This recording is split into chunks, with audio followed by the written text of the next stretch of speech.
नमस्कार, AB star news देख रहे हैं आप और देश लाइव में मैं हूं आपके साथ सोहन सिंह।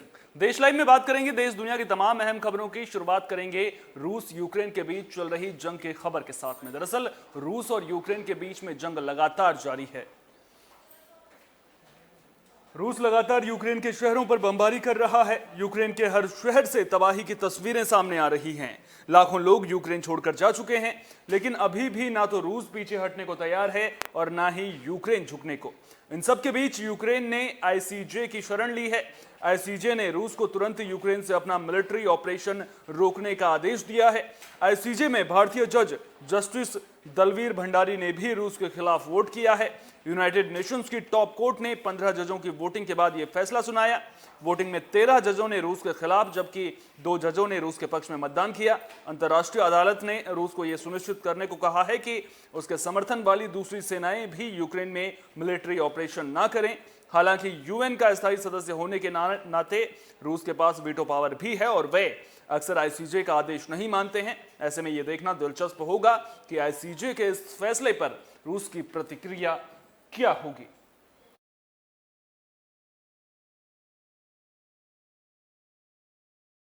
हिजाब विवाद को लेकर कर्नाटक हाईकोर्ट ने अपना फैसला सुनाया था, जिसके बाद मुस्लिम समुदाय में नाराजगी देखने को मिल रही है।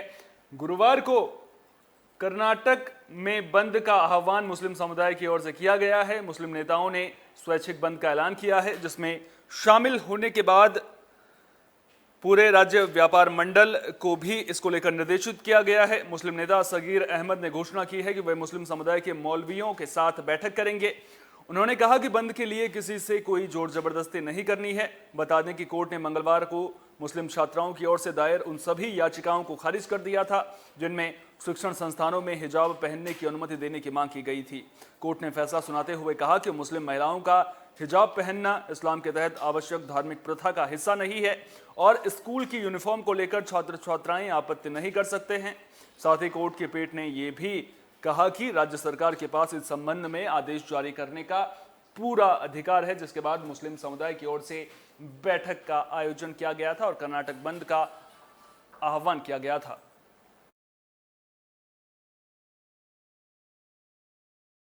पंजाब में कांग्रेस को करारी हार का सामना करना पड़ा है, लेकिन इस हार के लिए जिम्मेदार कौन है, यह सवाल हर किसी के मन में है।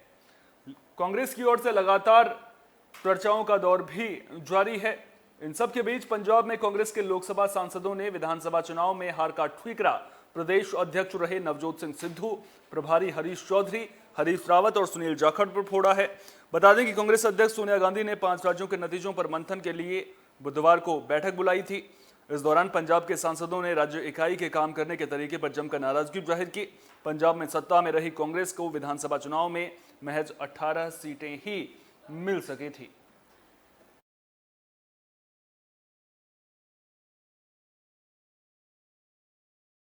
चीन और भारत के बीच में सीमा विवाद किसी से छिपा हुआ नहीं है। इस बीच खबर यह सामने आ रही है कि चीन के विदेश मंत्री जल्द ही भारत का दौरा कर सकते हैं।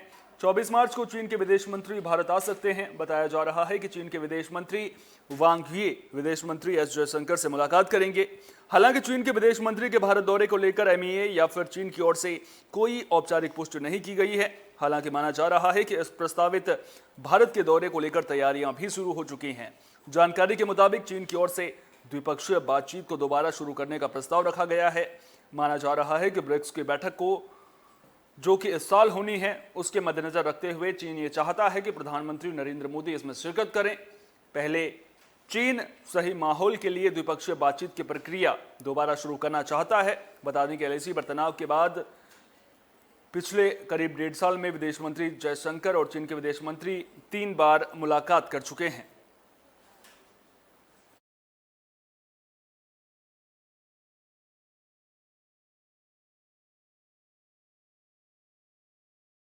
बुलेटिन के आखिर में बात कोरोना की भी कर लेते हैं। दरअसल दुनिया के कई देशों में कोरोना एक बार फिर से पैर पसार रहा है। चीन, दक्षिण पूर्व एशिया और यूरोप में एक बार फिर कोरोना के मामलों में इजाफा देखने को मिल रहा है, जिसके बाद केंद्रीय स्वास्थ्य मंत्री मनसुख मंडाविया ने अधिकारियों को चौकन्ना रहने और निगरानी बढ़ाने के निर्देश दिए हैं। हालात की समीक्षा करते हुए केंद्रीय मंत्री मंडाविया ने अधिकारियों को यह निर्देश दिया है। उन्होंने कहा कि देश भर में अत्यधिक सतर्कता बरतें और बड़े पैमाने पर जीनोम सीक्वेंसिंग कराएं। जीनोम सीक्वेंसिंग के जरिए ये पता लगाया जा सकता है कि वायरस कोई नया रूप तो धारण नहीं कर रहा है। बैठक के दौरान 27 मार्च से शुरू होने वाली अंतर्राष्ट्रीय उड़ानों को लेकर भी अधिकारियों के साथ विचार विमर्श किया गया। हालांकि इस बारे में पूर्व में जारी आदेश को वापस लेने का फैसला नहीं हुआ है। तो कोरोना के मामले लगातार बढ़ रहे हैं, ऐसे में सावधानी बरतना बेहद जरूरी है और लगातार इसको लेकर के स्वास्थ्य विभाग की ओर से भी जागरूक किया जा रहा है।